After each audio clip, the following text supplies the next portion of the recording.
cinema matinee. I ain't got $7.50 to pay. Everybody now. Three teenage boys have fun with their new telekinetic powers until one of them goes bad. It's one of those movies you watch where you're like, how come I didn't film this goddamn thing? That's the natural progression that a movie with super powered people should take. That is the beauty of it. At the time when the three guys first get together and they're genuinely having fun the way kids would have fun, and they make you feel like how you would feel like if we got powers, how much fun it would be, and just to see them, their camaraderie. They're kind of being dicks about it at first, but you can't say that if we got powers, we'd still do something. To be fair, it'd be more like zapped. We would use that. You think we use it for good? No, we use it to like punch each other in the nuts from across the room. If I got superpowers, you better believe the first thing I'm gonna do is get on Facebook and find that guy that beat me up in 7th grade. Call him up and blow his pretty much your whole 7th grade class. It'll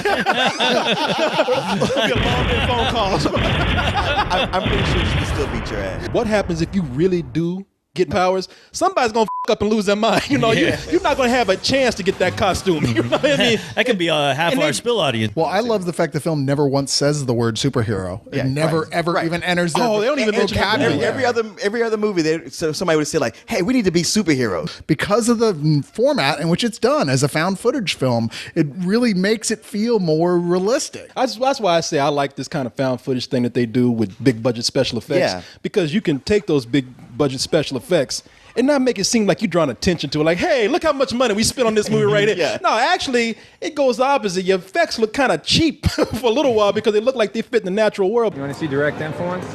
Andrew.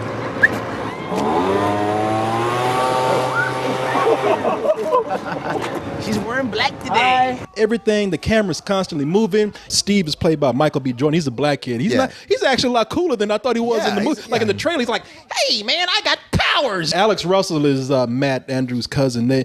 All these guys have come from all TV three backgrounds. really good actors and very charismatic. From the trailers, I was expecting just a little kid who was an asshole who just got powers and then he took advantage of it.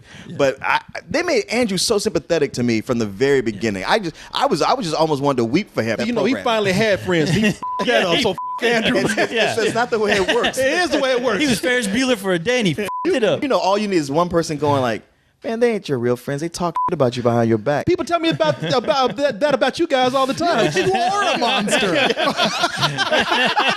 But I have not destroyed y'all yet. Yes, but wait, when you get telekinesis. The guy who plays Andrew is an actor named Dane DeHaan. I thought he was great because he is the character that is the most complex in the movie because he was just ill. He's a disturbed kid. This kid was really like f***ed up from the get-go.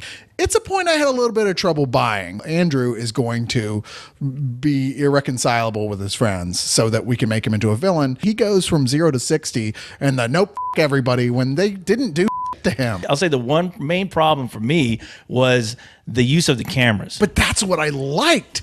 Like, wow, so all this happened and somebody, like the government or somebody, assembled all the footage they could find from all these different sources. I love this movie, man. I love this movie. I'm going to go see this again in theater. It's that movie that I will want to take friends to. This is, a major full price. We've seen a lot of superhero movies, but it's a formula now. But I'm really starting to like these ones that are creative, that do something different. That's one of the reasons I like Super and Unbreakable and what was another one from last year. Meteor Man.